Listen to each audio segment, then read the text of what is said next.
pendukung orang-orang Orba yang tidak suka era pembangunan Bapak Jokowi. Halo juga bos.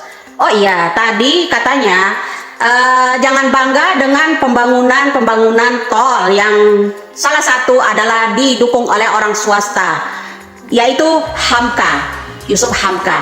Pak, kenapa nggak dongkel juga kalau Yusuf Kala juga ikut bekerja sama dengan perusahaan-perusahaan swasta? Lalu Anda hanya berteriak kalau Bapak Jokowi Pinocchio. Kemana aja kalian selama ini? Papua masih gelap gulita.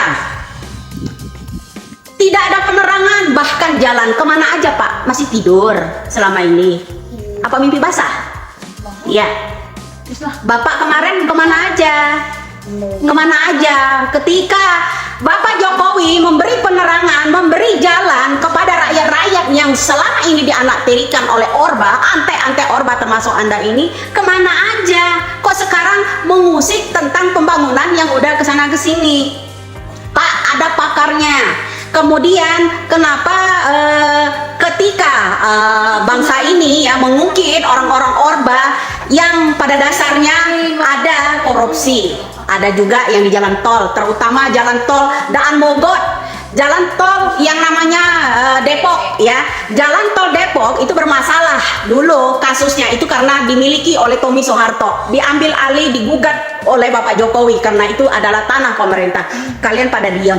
Ketika Daan Mogot itu dikelola oleh Tutut Siti Hirdayanti Rukmanah, Daan Mogot, di mana ada perusahaan anak cendana, di situ ada tol, kalian pada mingkem semua. Ketika undang-undang penyitaan aset negara ini disahkan, ingin disahkan, kalian kok pada mingkem, pada marah, ya aneh. Apakah selama ini Bapak ini menerima yang namanya persenan?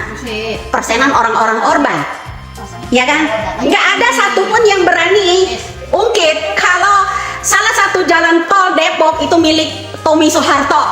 Kalau salah satu jalan tol Tangerang itu adalah salah satu anak pemiliknya adalah anak Soeharto, juga anak sulungnya yaitu Siti Hirdayanti Rukmanah alias Tutut.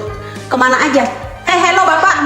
Kemudian kebun taman buah ya, taman safari itu dikuasain, taman mini dikuasain semua Mang Orba. Ketika Bapak Jokowi mungkin itu menggugat itu dikembalikan hak negara kita, kok kalian gak rela ya? Aneh, menurut saya aneh Pak ya, bener-bener aneh kalian itu.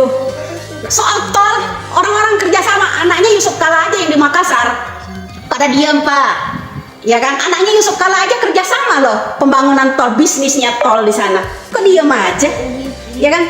Ada umpan ada balik ya, umpan balik artinya tabur tuai. Bisa menjadikan itu karena ada hal kerjasamanya menghasilkan Pak. Kenapa mesti ke orang asing kalau dalam negeri aja? Yang saya bikin bingung itu kalau dikerjasamain sama orang asing, teriak orang asing, giliran ada orang pengusaha yang di Indonesia aja mau bekerja sama dengan tol, kalian juga teriak. Yang saya heran itu Bapak juga tidak bisa berbuat apa-apa ya kan? Bayar pun pengen gratis kayak Amin Rais, kayak Haikal Hasan gitu kan, pengennya kan gratis tol gitu. Ayolah Pak, bongkar semua itu jalan tol Depok ya yang dimiliki oleh Tommy Soeharto itu, suruh kembalikan, digugat, dimenangkan dong ya, kembalikan lagi ke rakyat Indonesia. Kemudian tol Daan Mogot Tangerang itu milik Siti Hirdayanti Rukmanah alias Tutut, suruh kembalikan. Kenapa pada diam? Saya heran sama pendukung-pendukung ante-ante Orba ini ya. Saya heran, giliran yang dimiliki pemerintah punya, dimiliki secara pribadi oleh anak-anak Orba, pada mingkem gitu.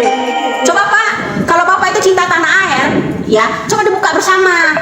Tol Depok itu dimiliki oleh yang namanya Tommy Soeharto karena ada usahanya dekat Depok sana. Kemudian ada usaha juga di Tangerang sana, ya kan? Makanya dikelola oleh pemilik tol yang di sana itu adalah Tutut Siti Hirdayanti Rukmanah, anaknya Soeharto. Ayo rakyat Indonesia melek dong, jangan diem aja ya. Salam waras Pak ya, pendukung Yahudi berkedok ya Pak, salam waras sih Pak ya. Itulah respon menohoknya Widya terhadap budak-budak Orba yang selalu nyinyir terhadap kinerja Pak Jokowi, yang kita sendiri bahwa selama ini apa yang menjadi kerja keras Pak Jokowi itu membuahkan hasil yang luar biasa, namun lagi-lagi di mata para kadrun-kadrun dan budak purba ini semuanya itu dianggap sebagai tidak ada apa-apanya. Dan inilah yang membuat kita berpikir keras bahwa betapa butanya mata dan hatinya mereka-mereka ini, sehingga apapun kebaikan yang dilakukan oleh pemerintahan Pak Jokowi itu tidak ada sekali nilainya di mata mereka, karena hatinya sudah terselimuti oleh kedengkian dan kebencian. Saya kira kita berterima kasih kepada Nyai Wida yang selalu menyuarakan kebenaran dan membongkar semua kebusukan-kebusukan yang dilakukan oleh para pengagum purba dan juga para pengagum Indrang Nyaman. Saya kira hanya itu, dan saya akhiri dengan ucapan wallahul muwaffiq ila aqwamit thoriq. Assalamualaikum warahmatullahi wabarakatuh.